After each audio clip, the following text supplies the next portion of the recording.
CTV News with Carlyle Fiset. Good evening. Thanks for joining us. We begin tonight with intense heat across southern Ontario with Environment Canada warnings issued for our region. As Brian Bicknell reports, if you plan on spending time outside this week, take precautions.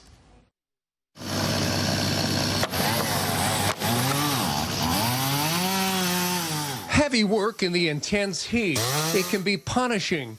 Josh Cahill of Innovative Landscaping says he and his crew do whatever they can to stay safe. Yeah, it definitely takes its toll on you with the heat, especially it's like draining. At the end of the day, you're pretty exhausted, just taking lots of breaks. Sometimes we'll switch jobs around to accommodate more like shady jobs for heat waves like this. Environment and Climate Change Canada has issued a yellow or extreme heat warning with increased risk to health and daily activities. Dr. Anna Guns of LHSC says people often may not even realize they're suffering from heat-related conditions. So heat affects our whole body, our mental health and our physical health. And so the most important thing is to stay cool. And I think what people don't realize is, while it might be intuitive that people might get heat stress or heat stroke in the moment, it also sets us up, puts a lot of strain on our body for other illnesses as well. We had a short-lived heat event back in May, but this is the first extended heat warning of the year, expected to last all through the week and possibly into the weekend. Daytime temps between 31 and 36 are expected, and the health unit says there won't be much relief overnight, with lows from 22 to 25. It's really important to check up on friends, families, neighbors who may be at increased risk of heat-related illnesses. Folks who are living in indoor environments where there's no air conditioning is a significant risk too, and just making sure that they have the necessary supports to get through this heat wave. The one thing that we have to learn is we need to stop going and going. You know, it is hot outside, and if it's hot inside as well, that affects our body. And so the temperatures at which it does this, people with health effects, it's going to start happening at 26, 27 degrees, especially if they can't cool off at night. The city has opened all of its cooling centers and community centers and libraries during regular operating hours. So there's all kinds of populations out there who need to stay cool in this weather and may not have the resources available to them. So we want to make sure we open up as much as possible to the various populations that are out there that might need somewhere to go and be cool. In the meantime, health officials say drink plenty of fluids, seek shade, and minimize your outdoor activities where possible. Brian Bicknell, CTV News. London police say they've arrested 2 suspects through a downtown shooting investigation from last month. They say they've laid multiple weapon charges against 27-year-old Kareem Alain and 19-year-old Jaquan Jazia. Both of them are from the Toronto area. Alain in particular also faces a slew of other charges, including violating probation and aggravated assault. Police had previously reported a man was found with an apparent gunshot wound back on May 28th near Blackfriars and Wilson Avenue. London transit officials say they will consider new ways to boost ridership in the midst of a double-digit decline over the last year. With more on what's behind that drop and what local leaders may do about it, here's Daryl Newcomb. Ridership on London transit buses remains well below 2025 levels, the result of a federal cap on international students that impacts enrollment at Fanshawe College and Western University. An update to the London Transit Commission explains that over the first 5 months of this year, ridership on city buses was 12.6% lower than 2025 levels for the same period, due mainly to the flow-through impacts of the reduction in tuition pass riders. So Councillor Sam Trosso proposed exploring a special transit pass for employees who work at Western, Fanshawe, local hospitals, and even some large private employers. There might be some resistance, but I think looking at the traffic coming in and out of campus during rush hour, it's just intolerable. He also pitched a park and ride service that would shuttle people between large parking lots to events like Rock the Park, Sunfest, and London Knights games. What are some programs that might boost ridership? These are just 2 that I suggested. There might be more. Staff said both initiatives had been explored before, but large employers weren't willing to cover the cost, and shopping malls weren't willing to offer their lots to non-customers for a park and ride. We'll see from staff a report that lets us know what's possible, what makes good financial sense, because we wouldn't want to do it unless we saw a net benefit. Ultimately, the Commission supported having staff explore both initiatives again and report back in October. The number one thing I think that would help more people take the bus and more people be happy with the service is more buses and more coverage and more service, and that, of course, is a financial choice that Council can make. And the Transit Commission is also looking to improve rider experience by partnering for 1 year with a company called Transit App to provide riders with real-time bus information as well as assistance planning their routes. The 1-year pilot will cost the LTC about $159,000. One up-to-date app that they can use to see where the buses are, if they're going to be on time, if they're detoured. So I think it's wise for us to do a 1-year pilot, see how it's working, see if people like it. As of last September, almost 15,000 LTC riders were already using Transit App. The partnership should start this fall. Daryl Newcomb, CTV News. A ceremony today at St. Peter's Cathedral in London welcoming the 11th bishop in the history of the London diocese. With more on the event, here's Nick Paparella.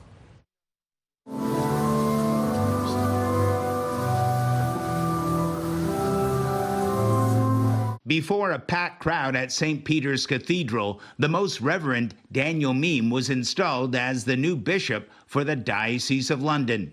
Accordingly, relying on the counsel of the dicastery for bishops and acting by our apostolic authority, we release you from your previous bond with your former see and appoint you Bishop of London.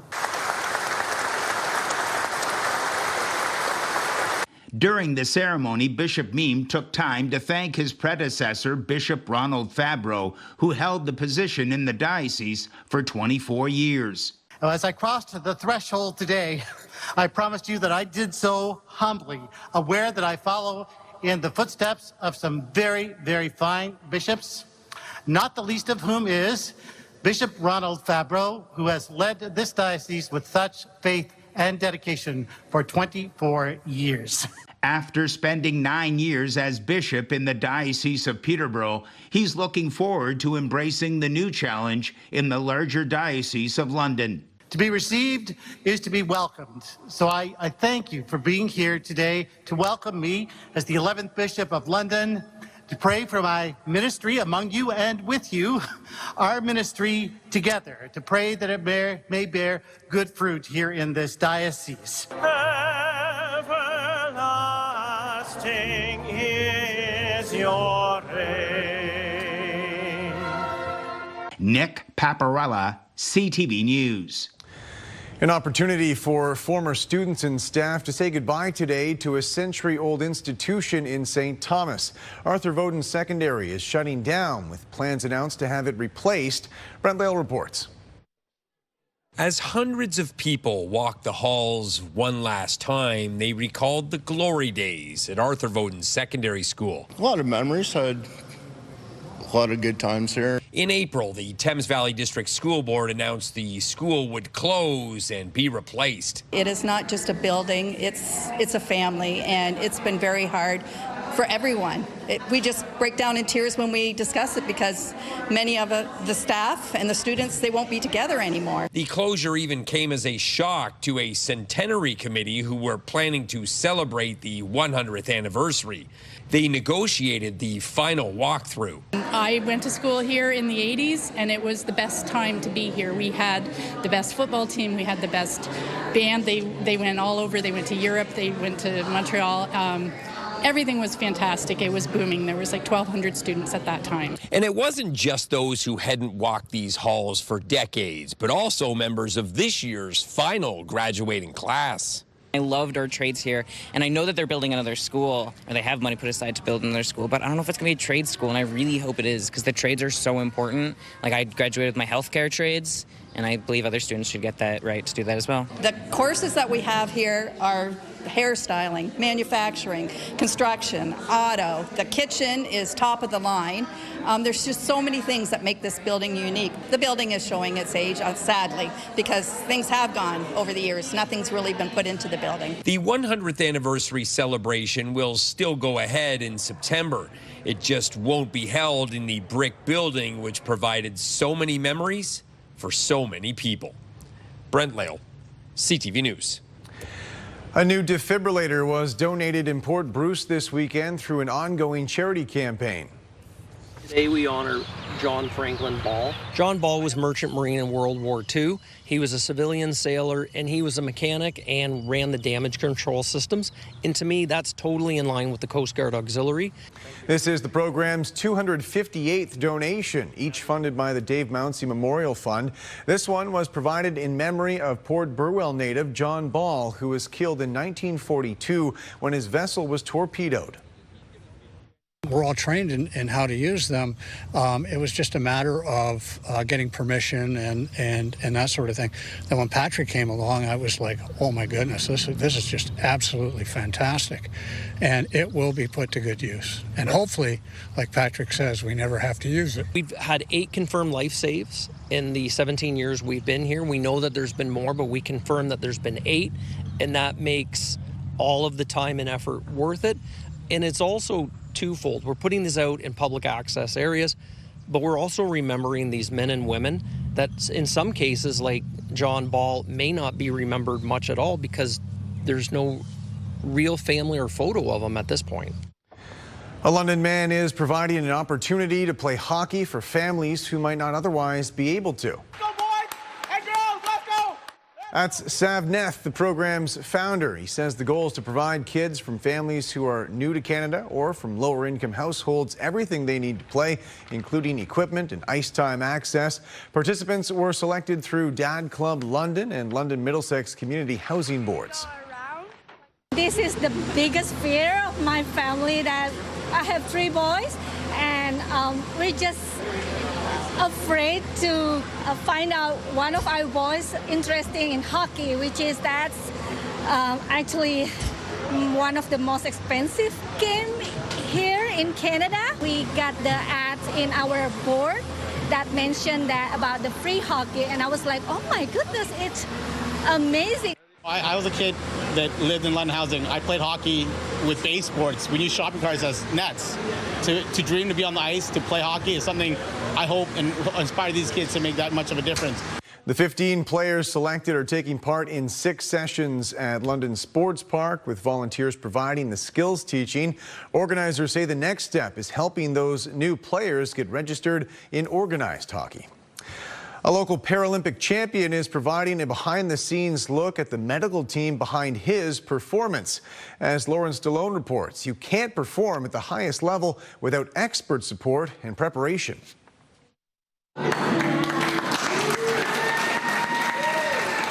It's a look of admiration and pride, something London native Mark Idison has worn well since returning home from the Milano Cortina 2026 Winter Paralympics. When I think about the journey, I just think about all the people that have been involved, that have helped me along the way. Idison skipped the Canadian wheelchair curling team to gold in March. It really takes a village to, get an athlete to the world stage. Now, Parkwood Institute in London is hosting a panel on the rehabilitation, medical, and performance strategies that supported the team's victory. I find one of my roles in travel is to be a cheerleader, and that being a positive influence, always being happy regardless of the result. We start the year by getting to know our athletes, them as people, as well as athletes and their needs, getting all their medical information, doing a physical exam. In 2007, Idison was involved in a helicopter crash resulting in a spinal cord injury. He spent the next 6 months recovering at Parkwood Institute. While here at Parkwood Hospital, I was introduced to sport again. When Mark went and tried wheelchair curling for the first time, he came back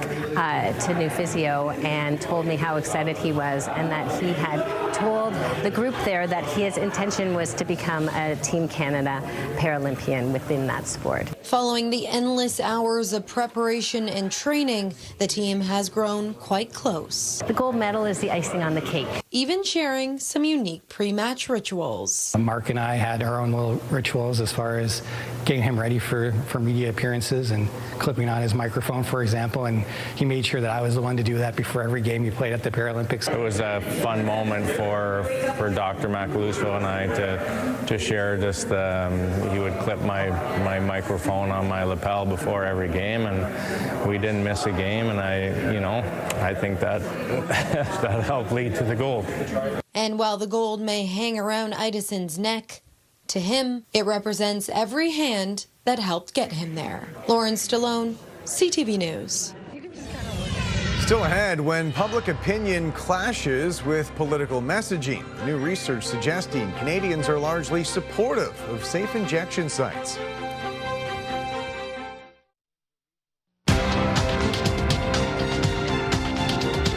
Canada's main stock index was down amid broad-based losses. The TSX fell 156 points. In New York, the Dow gained 307. The Nasdaq added 523.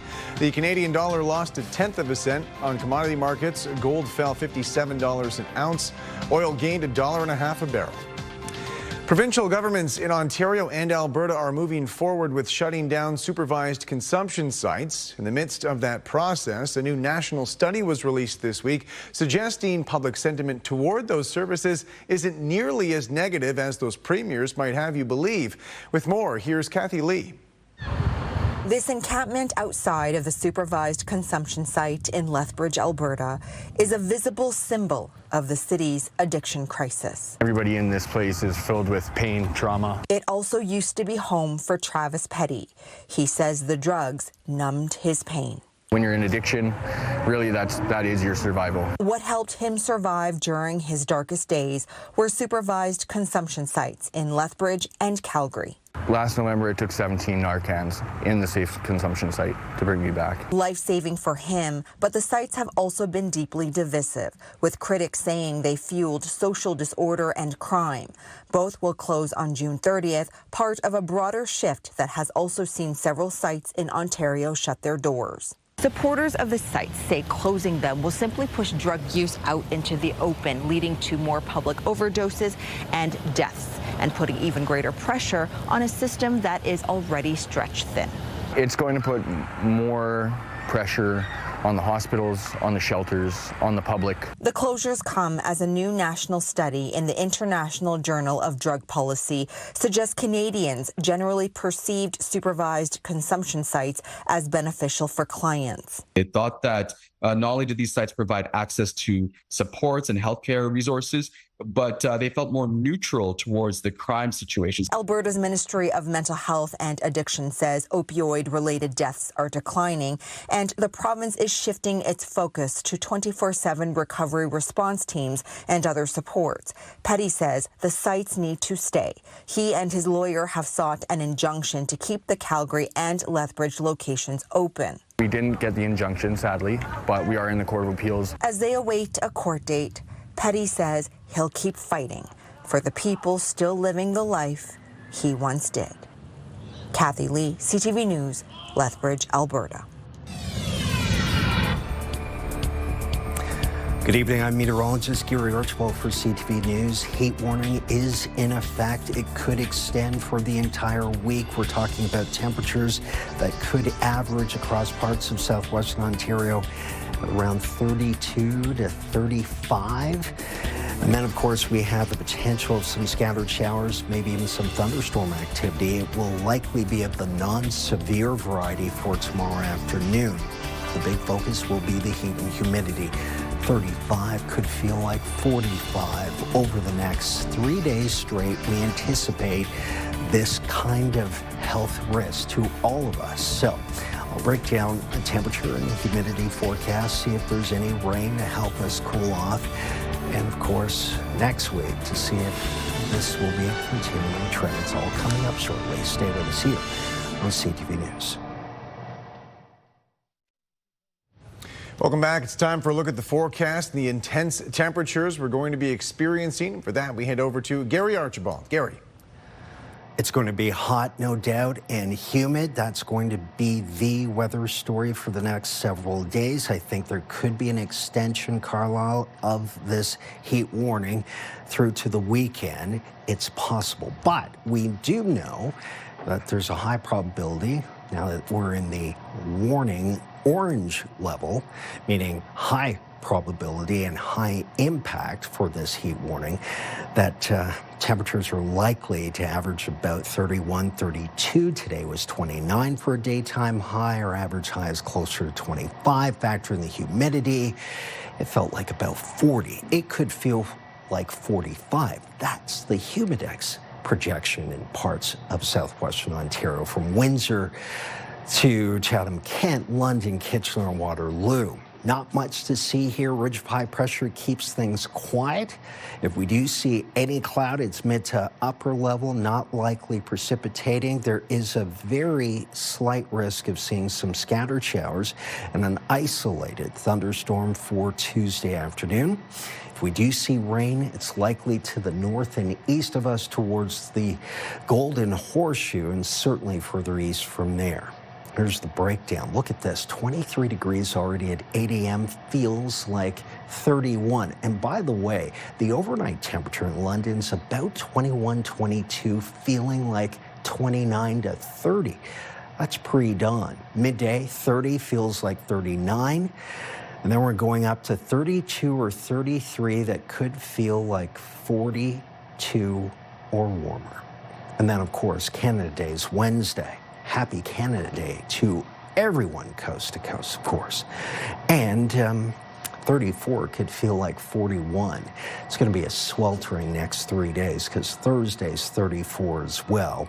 There's only a slight risk of seeing some scattered showers, I think, Thursday overnight into early Friday morning. And then temperatures cooling off a bit. Still low 30s, upper 20s. Feeling like mid-30s Sunday into Monday, Tuesday of next week. The Midwest, similar looking forecast. I'm anticipating that Canada Day is sweltering, so too for Thursday. Friday, still warm. And it's possible that Saturday could be the extended day of this heat warning. Sunday's close to it at 29. And so too for Monday. The takeaway will be stay cool and take it easy. Heat warning at an orange level, meaning high probability, high risk for all of us. Let's look at your weather. Thank you, Gary. History on the pitch for Canada yesterday, advancing to the FIFA World Cup's last 16 for the first time. Their next opponents are being determined right now. That game's in extra time, and it will set up the next chapter in what's been a wild ride for the players and their supporters. Adrian Gobriel reports. From patriotic pandemonium on the Pacific coast to a triumphant tidal wave of emotion along the shores of Lake Ontario. Inside bars in Montreal and watch parties in Edmonton, Canada's win is quickly becoming a where were you moment in Canadian sports history. I was watching the game a bit at my house, and then I went to my aunt's house for a bit. There's a great patio down the street from my house. I was watching at home. Schaffelberg's ball into the box, headed away by Ocon. It's Eustachio! The swift and steady right foot of Stefan Eustachio catapulting Canada to victory. The team, this World Cup, has galvanized a nation. They did it! I'm crying.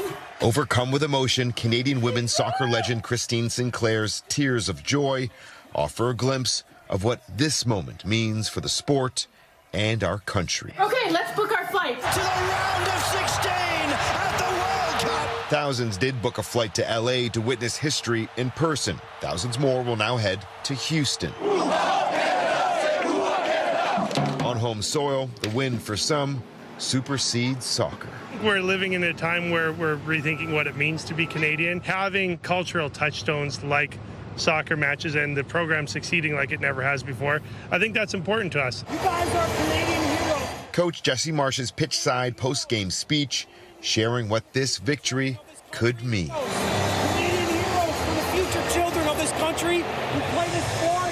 The sport has a big future because of you guys. If these pint-sized players on the pitch are any indication, Marsh's pep talk is on the mark. But what do you love about soccer? When you get a lot of good goals. Well, I usually play defense. At my old school, soccer was like the biggest thing ever. Like, we fought over which fields we would play in. I could be a really good soccer player one day. As the country falls in love with the beautiful game, the ties that bond a nation are pulled together. A national soccer movement is afoot across Canada as the team elevates its game. A country is taking notice and taking to the pitch. Adrian Gobriel, CTV News.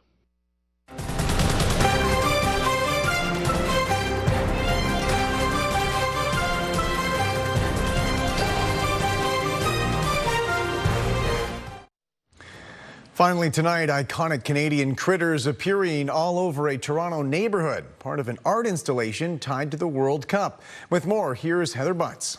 Hanging out on sidewalks, in building lobbies, and outside popular restaurants, these 4-foot-tall rodents will likely stop you in your tracks. The colorful cast of characters welcoming people to a downtown Toronto neighborhood. See people walk by and pat it like this. Yeah. Entertaining even for the artists who painted them. It's nice to be able to get involved and to be able to showcase my pride for my Portuguese heritage and Canada. The father-son duo, the only pair out of the dozens of artists selected to decorate these beavers, which honor the 48 countries participating in the World Cup, plus a few extras in celebration of the global event. An opportunity for the artists to work together, blending their love of culture, country, and sport. I coached soccer for 16 years.